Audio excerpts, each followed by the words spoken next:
stormy seas and lost souls. Who is it? She's dreamt of this before. It's coming. Is it? They say dreams are visions of our memories, thoughts and fears, as seen by our inner eye.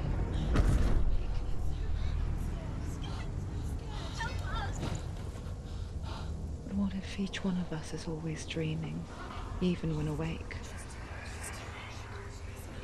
And we only see what our inner eye creates for us. Is this what hell is? A world shaped by Senua's nightmares. Get up. Maybe that's why people fear seeing the world through her eyes. Yes, she's scared. Because if you believe that Senua's reality is twisted, you must accept that yours might be too.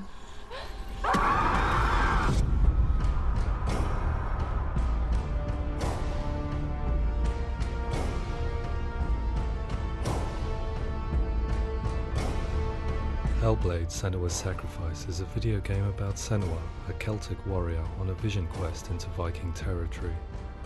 But what sets our hero Senua apart is that she suffers from severe psychotic mental illness. He knows she's getting closer. He can feel her coming closer. She's getting closer. They're watching. The original idea for Hellblade was to create a classic hero's journey, a journey of suffering, but one where the fantasy world is not another planet or alternate universe, but a world that is constructed in Senua's mind. But to do so would mean putting psychotic mental illness at the center of the experience, a subject that is still considered taboo, and a challenge that was both terrifying and exciting in equal measure. In Hellblade, the starting point was a newly discovered Celtic goddess called Senuna in Ashwell, Hertfordshire. When first discovered, her name was thought to be Senua, a name which I liked and kept. I wondered if Senua might have been a Celtic warrior like Boudica who stood up to the Romans. While the Romans had conquered all of Europe, there was a group of Celts up in the furthest reaches of the Roman Empire that could not be conquered, the Picts. And so the Romans built a wall, called Hadrian's Wall, that spans across Britain from sea to sea to keep the Pictish barbarians at bay. The Picts were known for their war paint, painted on with woad, and their matted hair clumped with lime. And so Senua would be a barbarian Pict in this image. What's your name? Senua. I haven't seen you before. I don't leave home much. Oh, Zeno's daughter. I have to go. Wait. Orkney is off the coast of Scotland and was inhabited by the Picts, steeped in history and mystery, and so I made Orkney Senua's home and set the stage for a crisis. In the late 8th century, the first Vikings landed on the Orkney Islands. The population of the Picts crashed thereafter, replaced by the Norsemen of the 9th century. Were they wiped out? We don't know for sure, but it would seem likely given the reputation of the Vikings. The Northmen's brutality is legendary. High-ranking leaders and chieftains of the tribes they conquered were often offered as sacrifice to their gods. The most brutal of these sacrifices was known as the Blood Eagle.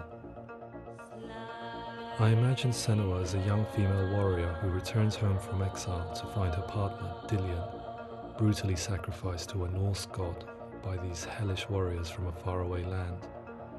I imagine the horror of this moment and how it would have dragged her deep into mental torment.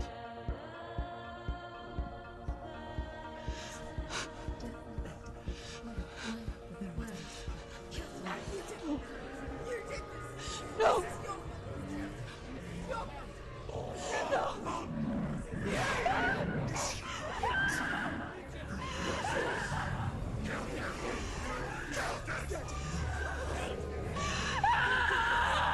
I came to learn that the Celts had a sophisticated and nuanced perspective on the nature of mental disorder. One term they used was gelt. A gelt is a man or woman who has been driven mad by a curse, battle trauma, or grief. The gelt would take to a life in the woods in search of penance, punishment, and purgation. And so Senua became a gelt, cursed by darkness, looking for redemption in the wilds. Another word the Celts used in reference to mental disorders was truth, meaning fool, or Liar. one who utters the words of God. They tell of the mad sinner who flees battle into exile and takes on a beastly nature, growing feathers on his body. The character called Truth in Hellblade is based on a little-known person called Findan, an 8th century Irish Celt who was captured and enslaved by the Vikings, but eventually escaped to Orkney where he became a monk.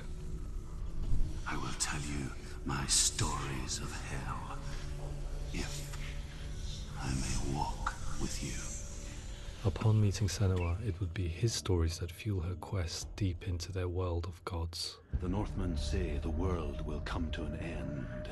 The sun will grow black, the earth will sink into the sea, the stars will disappear, fire and water will meet, flames will play against the sky, the heavens and earth and all the world will be burned, all the gods will be dead, and the warriors of Valhalla and people everywhere. Senua, prepare yourself for Ragnarok, for it is nigh. So the stage was set for a new adventure, a journey into the Norse underworld called Hell, a vision quest fueled by madness and myth, a fantasy that was created by Senua's own mind, and one that we would experience through her eyes. This is your mission. This is your quest. There is nothing else left. To make a game about a warrior with psychotic mental illness as its central theme was fraught with danger. Mental illness such as psychosis is still taboo and rarely acknowledged in a century of cinema, never mind the new medium of games.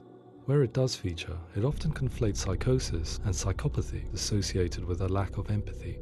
It is unfortunate that these two words sound so similar that they are used interchangeably in media.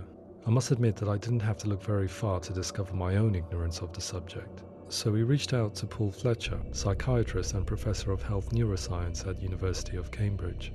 Psychosis is a descriptive term, and it refers to having a loss of contact with objective reality. So it's characterized by two main sets of symptoms. One of them is hallucinations, where somebody experiences perceptions when there is no actual objective thing out there to perceive. You're already dead. Who are you? And the other is delusions, where somebody comes to very often bizarre, unpleasant, frightening beliefs when there's no good evidence in favour of them. There's no doubt about it. The source of the darkness is in Helheim. And the goddess Hela holds his soul there. We reached out to Welcome, a biomedical research charity that spends billions on research and awareness programs aimed at improving health. Mental health hasn't always been presented in the media in a way that is particularly helpful. It can be challenging to engage people with the subject matter, and there are a lot of preconceived ideas about mental health, and particularly schizophrenia and psychosis. So we hope our support allows the team to continue to collaborate with Paul Fletcher and with those who have experience of psychosis to create a game that provides a fresh perspective on the condition and allows audiences to engage with it in a way that just wouldn't be possible in any other medium.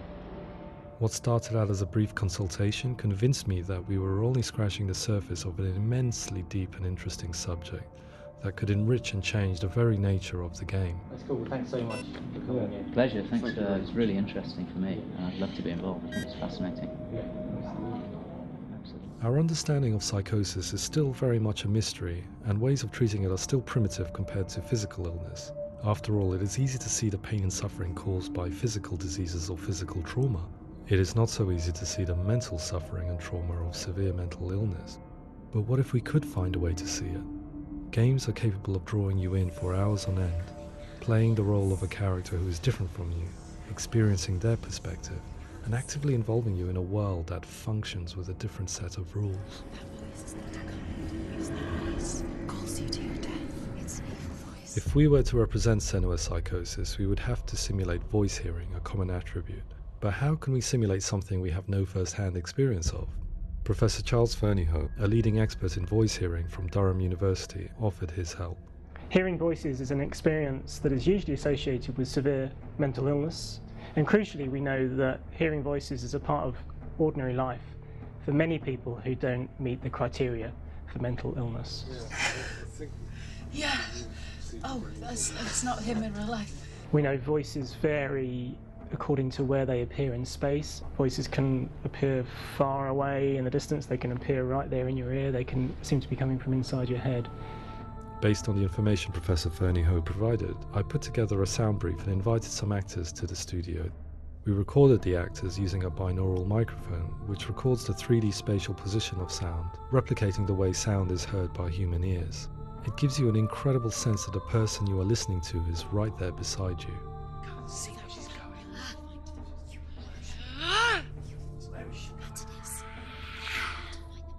Rachel Waddingham from the Voice Collective came to our studio with 2 young voice hearers to speak to our team. We talked at length about their experiences and they listened to our tests, giving us feedback on how we could improve on it.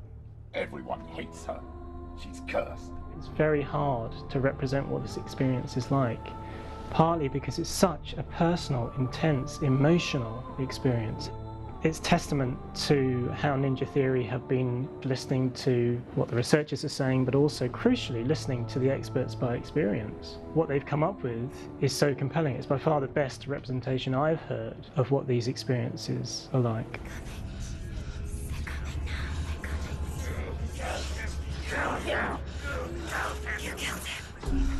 Other common attributes of psychosis are visions and flashbacks. We met with Recovery College East, who work with and care for people recovering from severe mental disorders. A group of service users gave us their first-hand account of what they experience. Sometimes when the visions or what we're seeing is too much, it becomes more difficult until eventually we perhaps don't see anything. The people we spoke to, the stories they told, were fascinating, harrowing and mind-boggling. The reality of what people experienced was vivid, far exceeding what I could possibly have imagined. We went away itching to represent some of these visions and flashbacks in the game. As we all know, my heart is so, love is so far away. Don't you know how I wanna feel deeper? I could never know how you grow, all these days are killing me. Now I see deep in me insanity does unfold. I just wanna feel deeper, deeper. I just wanna feel deeper, deeper.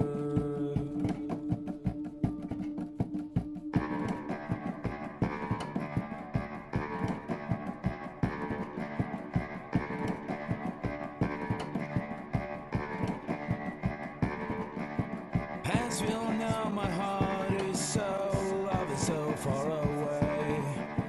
Don't you know how I wanna feel deeper? I could never know how you grow, all these days are killing me. Feel like this, read like this, I just wanna live, that's all. I just wanna feel deeper, deeper. I just wanna feel deeper, deeper.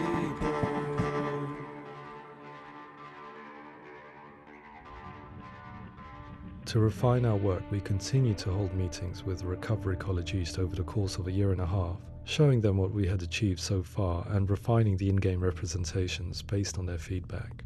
With their help, flashbacks, visions and changes in perception were woven into the story and gameplay of Senua. The students that are involved in this project are incredibly excited about being involved. They have described the experience as being important because it values their lived experience and shows that despite what we have been through, all of that experience becomes valid, that actually it's something that we should all be talking about. The experiences described range from beautiful to frightening beyond comprehension. I heard of a girl who has to live with an angry voice screaming at her, slamming on her doors and walls 24 hours a day. I met someone who would often see hanging corpses in a room, so real that she would sometimes try to rescue them. The panic and fear that comes with such visions is entirely understandable, and it can be a living horror for some. Worthless, weak, pathetic. Go on, feel sorry for yourself, because there is no one left to do that for you. I was urged by one fellow that we should not shy away from showing this horror, and so I was perpetually torn in making Hellblade. Had we gone too far with our representations or not far enough? broken, and lost. Just like your soul. Come on.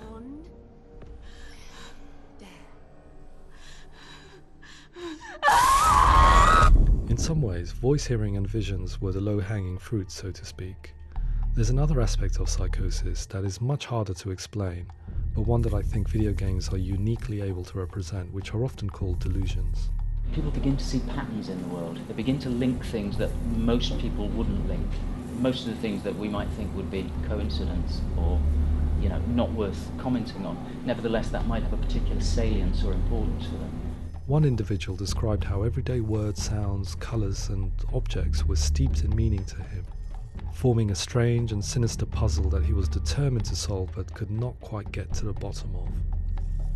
It's not just brain dysfunction. It's not like the system shut down. It's actually an incredibly creative process. The person creates a world populated with voices and phantasms and terrors, and they're completely immersed in it. They believe in it. We often invite people into the studio to play the game. In one of our playtests, they played through much of the game, making associations between runes, secret messages, and the threat of darkness that stalked them. There are many things that happen in the world of Hellblade that make perfect sense within the context of Senua's mind. The dark rot that's killing her slowly from within, the secret runes of the gods that block her path to Helheim, and strange associations that exist in the game to confuse you. To complete Senua's quest, you have to internalize and accept the logic and meaning behind these things to progress. Afterwards, they said that they didn't see much evidence of mental illness in the game.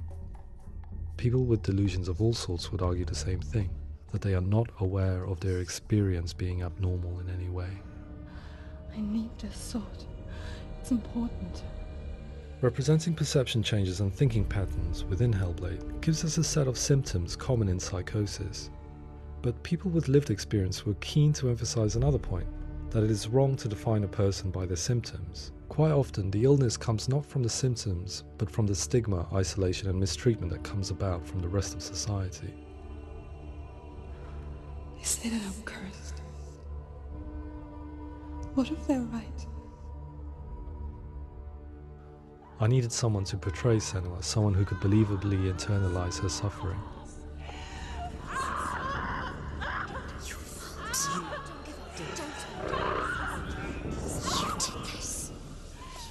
Melina Jurgens, our video editor, had been a stand-in for Senua over a few months while we perfected our motion capture techniques. Without realizing it, she had already auditioned for the role, and I knew her well enough to know that I didn't have to teach her to act, but to relive her own internal pain. As often is the case, those who have suffered mental anguish are never far from us.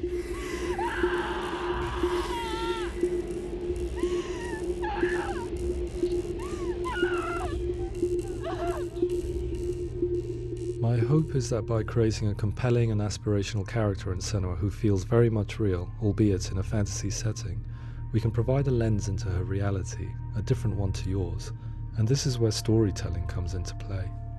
I imagined her life based on common threads in real people's lives. She was always prone to psychosis as a child. Her mother Galina also heard voices and had visions, so perhaps there was a genetic aspect. Or perhaps it was cultural, as she lived within a world without science, of gods and a superstition, as exemplified by her druid father Zimbal. Psychosis developed in her late teens to early 20s and was exacerbated by stigma and isolation at the hands of the clansmen and her father. This darkness. It's spreading.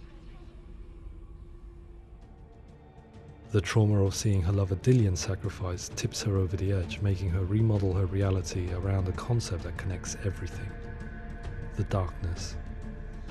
So the question, is what Senua experiences real? Can only be answered by saying, yes, it is real. It is her reality. All of her suffering will have been for nothing. It's just a matter of time. Towards the end of the project, service users and professionals that had collaborated with us were invited to see the near-final game. It was a chance to see if the game had reflected their views or if it had misrepresented them. For me, being involved in especially developing Senua's character has been really important, and being able to bring in my perspective and what I see and what I hear and having that built into the game has been a real privilege. It's gritty and it's meaty, and there are some tough subjects in there that are being tackled with honesty.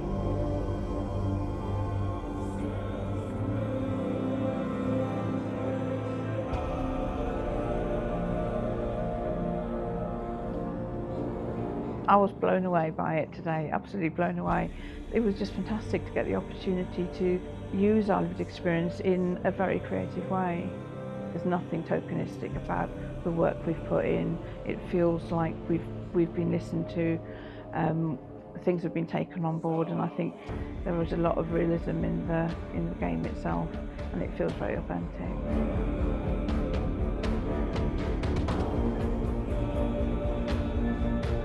Hellblade will give people a good experience of what it's like to hear voices and have those experiences.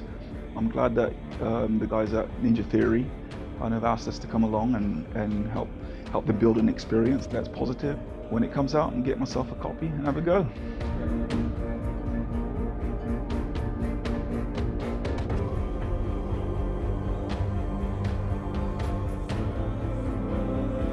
I think all the way through I was really inspired by how the conversations have translated into the game in a way that I think I didn't imagine was possible. So wonderful, really wonderful.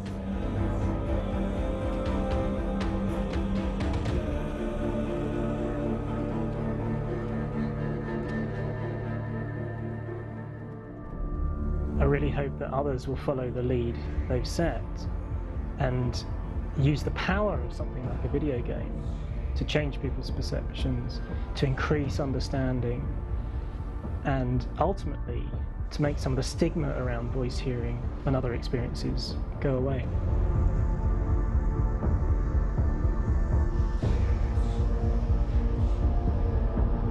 For me, it was really exciting to see something that I explore scientifically being represented so beautifully in a character who's trying to penetrate the mysteries of the environment in which they've been placed, with all of this strange uncertainty and noise and conflicting information that they're getting. I'm very excited by this way of trying to represent mental illness, because I think it actually might be offering us insights that we wouldn't get from pure scientific explorations, and actually giving us quite an empathic view of what it might be like.